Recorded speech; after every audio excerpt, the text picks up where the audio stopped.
Well, some shoppers are already back in Dubai, with one of the world's largest malls opening its doors again. But the crowds have been sparse after a month-long closure. The mall is reopening at 30% capacity to start. Normally 250,000 people a day visit the centre, a total of 83 million last year. The mall features 1,300 retail stores and 200 food outlets. And CNN's John Defterius is live at that mall in Dubai and joins us now. Good to see you, John. So what precautions are they taking to ensure that shoppers are safe, and are enough customers stepping out? Well, we have a lot in place already, Rosemary, and it's almost eerily quiet here because it's a half hour before the official opening.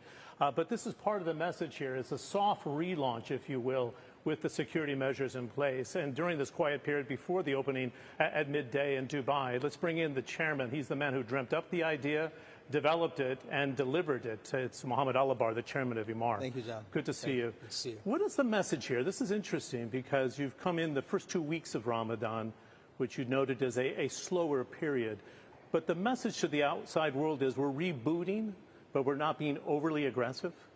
Well, we're trying to say that there's so much have been done in the city. The government have done an amazing job. If it's the lockdown or it's the intensive testing, where today we are probably the highest per capita when it comes to testing in the world. Everybody adhere to the new rules and regulation, and I think more importantly, I think also the government have helped the society learn the new norms. Therefore, after more than a month of lockdown, I think also the government wants us to try to come back, and try to come back carefully, gradually. And I like that idea, especially that it's coincide with the first 2 weeks of Ramadan, where it is the slowest time of the year. These are the two slowest weeks of the year. So it gives the retailers and the employees to come back in. For us to try, and even though we've done all the things that we need to do to protect everybody, but I think it's a good try, and it's good to get out and give it a try, and be able to fine-tune and adjust as we start in this slow period of time. You talk about a slow period. The International Monetary Fund is suggesting the region's going to have a recession of about 3%, maybe even higher here in the UAE. How do you plan for such radical disruption? This is not the Iran-Iraq war, the Gulf War. The Arab Spring, Dubai benefited from it as a safe haven. This is really out of the box. Well, of course, you know, John, that Dubai is a commercial hub, and we really depend on businesses from Asia, Russia. You've got Saudi Arabia, and everybody is around it. You've got Africa as well on the other side. So really, the mix of businesses that we have, people should really look at us. That really, mainly our focus really on the oil and the oil income, and its effect of the oil income, plus the large income we get, and the contribution from tourism, which is also will be affected for a while. But I think the global cities in general are going to go through this new change and adjustment. Some cities will adjust better than others, and I really think that with the size of this city and the policy of the government and no dependence on oil, I think the chance for this city to go back, it will go back. I think it's going to take time for all of us to go back, but I think we'll be in better shape. You talk about going back. Does it take a year to recover? Do you see a V shape?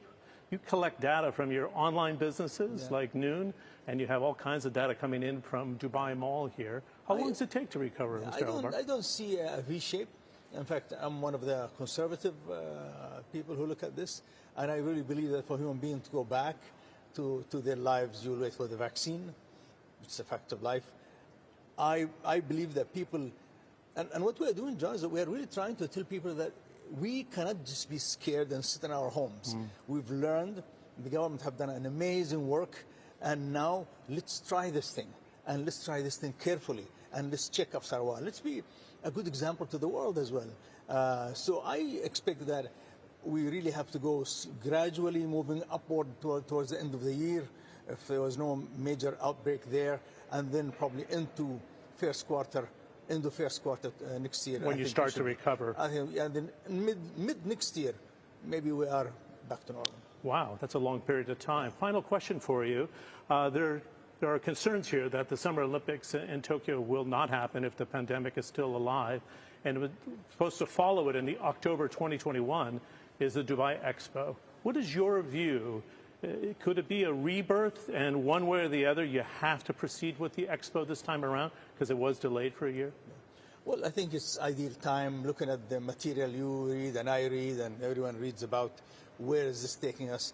I think I'm 100% sure that the vaccine will be with us, even if it goes back to next year, March, April, and I believe that by October we should be all fine to really use Expo as a time of celebration and to unite the world after these dreadful times.